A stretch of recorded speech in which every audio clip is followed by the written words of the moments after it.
Le second livre des rois, chapitre 25. La 9e année du règne de Sédécias, le 10e jour du 10e mois, Nebuchadnezzar, roi de Babylone, vint avec toute son armée contre Jérusalem. Il campa devant elle et éleva des retranchements tout autour. La ville fut assiégée jusqu'à la 11e année du roi Sédécias. Le 9e jour du mois, la famine était forte dans la ville, et il n'y avait pas de pain pour le peuple du pays. Alors la brèche fut faite à la ville, et tous les gens de guerre s'enfuirent de nuit par le chemin de la porte entre les deux murs, près du jardin du roi, pendant que les Chaldéens environnaient la ville. Les fuyards prirent le chemin de la plaine. Mais l'armée des Chaldéens poursuivit le roi, et l'atteignit dans les plaines de Jéricho, et toute son armée se dispersa loin de lui. Ils saisirent le roi, et le firent monter vers le roi de Babylone à Ribla. Et l'on prononça contre lui une sentence. Les fils de Sédécias furent égorgés en sa présence, puis on creva les yeux à Sédécias, on le lia avec des chaînes d'airain, et on le mena à Babylone.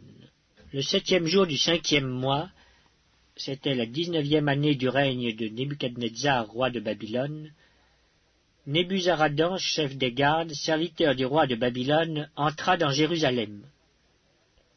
Il brûla la maison de l'Éternel, la maison du roi, et toutes les maisons de Jérusalem. Il livra au feu toutes les maisons de quelque importance. Toute l'armée des Chaldéens, qui était avec le chef des gardes, démolit les murailles formant l'enceinte de Jérusalem.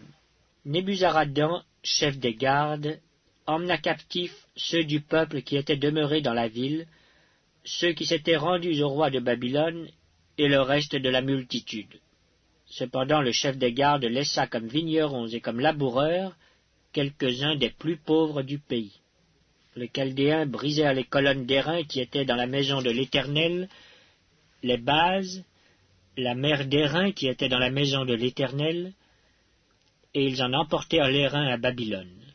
Ils prirent les cendriers, les pelles, les couteaux, les tasses, et tous les ustensiles d'airain avec lesquels on faisait le service.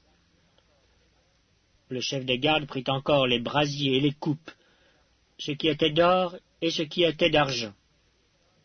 Les 2 colonnes, la mer et les bases que Salomon avait faites pour la maison de l'Éternel, tous ces ustensiles d'airain avaient un poids inconnu. La hauteur d'une colonne était de 18 coudées, et il y avait au-dessus un chapiteau d'airain dont la hauteur était de 3 coudées.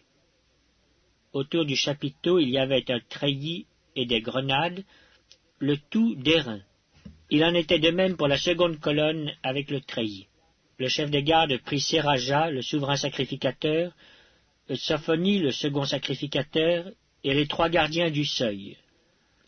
Et dans la ville, il prit un eunuque qui avait sous son commandement les gens de guerre, 5 hommes qui faisaient partie des conseillers du roi et qui furent trouvés dans la ville, le secrétaire du chef de l'armée qui était chargé d'enrôler le peuple du pays, et 60 hommes du peuple du pays qui se trouvèrent dans la ville. Nebuzaradan, chef des gardes, les prit et les conduisit vers le roi de Babylone à Ribla. Le roi de Babylone les frappa et les fit mourir à Ribla, dans le pays de Hamath. Ainsi, Juda fut emmené captif loin de son pays, et Nebuchadnezzar, roi de Babylone, plaça le reste du peuple, qu'il laissa dans le pays de Juda, sous le commandement de Guédalia, fils d'Achikam, fils de Shaphan. Lorsque tous les chefs des troupes eurent appris, eux et leurs hommes, que le roi de Babylone avait établi Guédalia pour gouverneur, ils se rendirent auprès de Guédalia à Mitzpa, savoir Ismaël, fils de Nétania, Joshanan, fils de Caréac, Séraja, fils de Tanumet, de Nétopha, et Jaazania, fils du Maacatien, eux et leurs hommes. Guédalia leur jura, à eux et à leurs hommes, et leur dit, « Ne craignez rien de la part des serviteurs des Chaldéens. Demeurez dans le pays, servez le roi de Babylone, et vous vous en trouverez bien. Mais au 7e mois, Ismaël, fils de Néthania, fils d'Élishama, de la race royale, vint accompagné de 10 hommes, et ils frappèrent mortellement Guédalia, ainsi que les Juifs et les Chaldéens qui étaient avec lui à Mitzpa. Alors tout le peuple, depuis le plus petit jusqu'au plus grand, et les chefs des troupes, se levèrent et s'en allèrent en Égypte, parce qu'ils avaient peur des Chaldéens.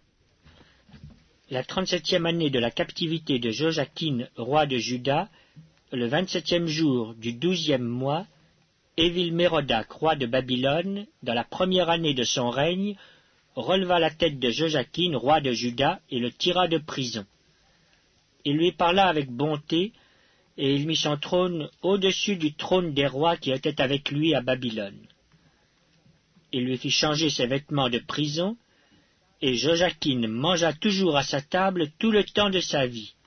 Le roi pourvut constamment à son entretien journalier tout le temps de sa vie.